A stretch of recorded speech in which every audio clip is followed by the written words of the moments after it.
Okay, here's the alien autopsy figurine. I made this with Sculpey.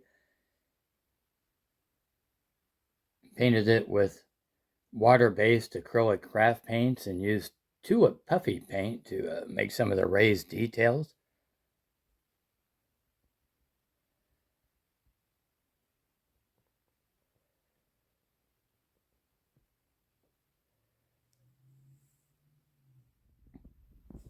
Okay, I'll show you the back side of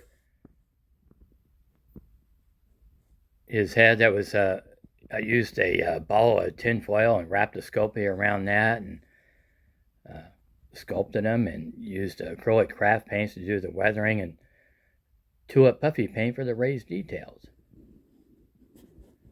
There you go.